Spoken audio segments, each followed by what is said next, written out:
శ్రీ మహాగణాధిపతయే నమః. శ్రీ మహాసరస్వత్యై నమః. శ్రీ గురుభ్యో నమః. 2026వ సంవత్సరము ఫిబ్రవరి మాసంలో 1వ తారీఖు నుండి 15వ తారీఖు వరకు ఈ వృశ్చిక రాశిలో జన్మించినటువంటి వారికి గోచార ఫలితాలు ఎలా ఉన్నాయో తెలుసుకుందాం. ఈ పక్షంలో గ్రహస్థితి చూసినట్టయితే సూర్యుడు 13వ తారీఖు వరకు మకర రాశిలో సంచరిస్తూ తనంతం కుంభరాశిలోకి ప్రవేశిస్తున్నాడు. కుజుడు మొత్తం కూడాను మకర రాశిలో సంచరిస్తున్నాడు. బుధుడు 4వ తారీఖు వరకు ధనుస్సు రాశిలో ఉంటూ తదనంతరం మకర రాశిలోకి ప్రవేశిస్తున్నాడు. గురువు మిథున రాశిలో సంచరిస్తున్నాడు. శుక్రుడు 10వ తారీఖు వరకు ధనుస్సు రాశిలో సంచారము, తదనంతరం మకర రాశిలోకి ప్రవేశం. ఇక శని మీనరాశిలో సంచారము, రాహువు కుంభరాశిలో, కేతువు సింహరాశిలో సంచారము ఉంది. ఈ గ్రహస్థితి వృశ్చిక రాశి వారికి ఎలా ఉంటుంది అనే విషయాన్ని మనం చూసినట్టయితే కొన్ని విషయాలలో జాగ్రత్త మట్టుకు అవసరం. ఒకటి ఏంటంటే వృశ్చిక రాశికి అధిపతి కుజుడు ఉచ్చ స్థానంలో ఈ పక్షంలో సంచరిస్తున్నాడు. ఇక 3వ స్థానంలో 4 గ్రహాల యొక్క సమాగమము ఈ పక్షంలో జరుగుతుంది. అంటే 3వ స్థానంలో సూర్యుడు గోచార రీత్యా అనుకూలం, కుజుడు అనుకూలము, శుక్రుడు అనుకూలము.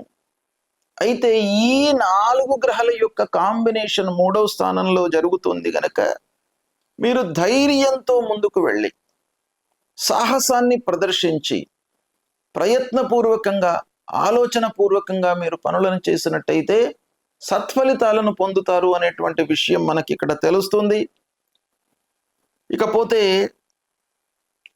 గురువు అష్టమం లోపల ఉన్నాడు. అష్టమ గురువు మూలకంగా కొన్ని ఇబ్బందులు ఉంటాయి.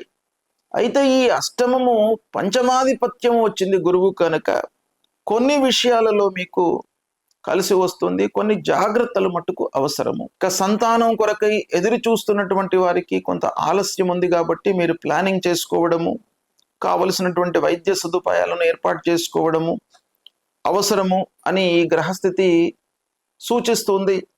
ఇక గృహ విషయాల లోపల అంటే ఇంటి మరమ్మతులు కానివ్వండి, పిల్లలు, భార్య, కుటుంబ పెద్దల విషయం లోపల ఆచితూచి మీరు మాట్లాడడం చాలా మంచిది. ఇక ఉద్యోగస్తులకు, వ్యాపారస్తులకు పని లోపల పని భారం పెరిగేటువంటి అవకాశం ఉంది. బాధ్యతలు పెరుగుతాయి, భారం పెరుగుతుంది. దాన్ని మీరు ఒక అవకాశంగా భావించినట్టయితే మీరు సత్ఫలితాలను పొందుతారు.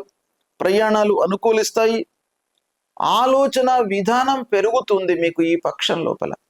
ఏంటంటే గ్రహస్థితి మూలకంగా కొన్ని ఇబ్బందులు, వీటిని ఎలా అధిగమించాలి అనేటువంటి విషయం లోపల మీరు ప్రణాళికలు వేసుకోవడము, ఆలోచించడము, కొత్త మార్గాలను అన్వేషించడము అనేటువంటిది ప్రధానంగా మనకు కనబడుతుంది. ఆరోగ్యము స్థిరంగా ఉంటుంది. రాబడి విషయం లోపల కొంత జాగ్రత్తలు తీసుకోండి. రావాల్సినటువంటి డబ్బు సమయానికి మీరు రప్పించుకునేటువంటి ప్రయత్నాలు చేయండి. ఎందుకంటేను ఖర్చులు తప్పవు కాబట్టి రాబడిని మీరు ఓవర్లుక్ చేసినట్టయితే మీరు ఇబ్బందుల పాలవుతారు. ఇకపోతే కుటుంబం యొక్క సహాయ సహకారాలు మీకు బాగా ఉన్నాయి.